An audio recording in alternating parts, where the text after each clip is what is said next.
সর্বশেষ বক্তব্য সারাংশ যুক্তি খণ্ডন করার জন্য আমি আহ্বান করছি।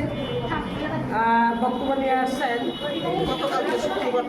যৌতুকের পক্ষে জনতা বৃষ্টিপাত।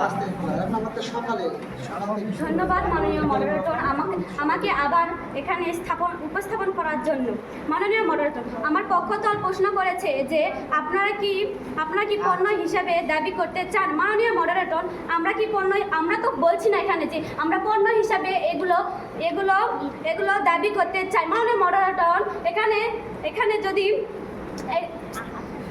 যদি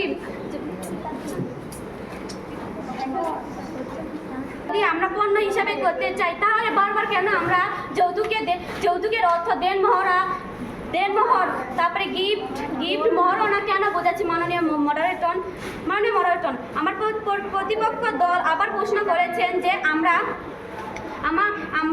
ধর্মীয় ব্যাপারে আমাদের ধর্মীয় ব্যাপারে কোনো কিছু জ্ঞান নেই। মাননীয় মডারেটর, আমাদের যদি ধর্মীয় ব্যাপারে কোনো জ্ঞান না থাকে তাহলে কেন আমাদের মহাভারত এটা বলা আছে? মাননীয় মডারেটর, যে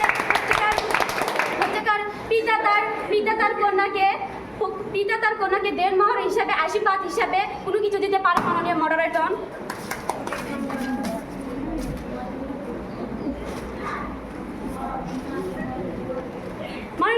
আমার বিপক্ষ দলের প্রতি একটি প্রশ্ন ছিল যে আমার বিপক্ষ দল কি রামায়ণ এবং মহাভারতের চেয়ে বেশি পণ্ডিতগিরি দেখাতে পারেন? মাননীয় মডারেটর,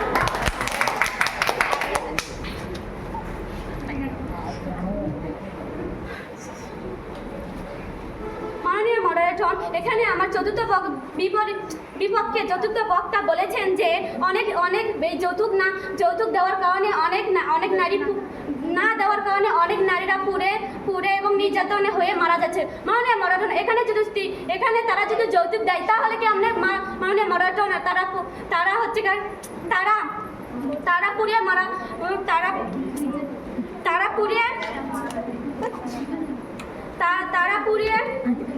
পুড়িয়ে মারা যাচ্ছে। মাননীয় মডারেটর,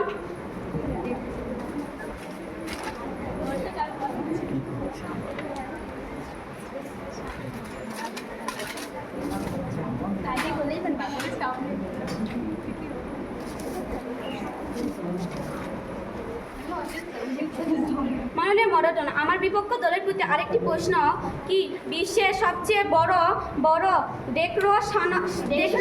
ডিকশনারি থেকেও বড় পণ্ডিতগিরি দেখাতে চাই তারা কি সেটা আমাকে বলে যাক। মাননীয় মডারেটর, এই বলে আমি আমার এখানে সংক্ষিপ্ত বক্তব্য শেষ করছি। মাননীয় মডারেটর।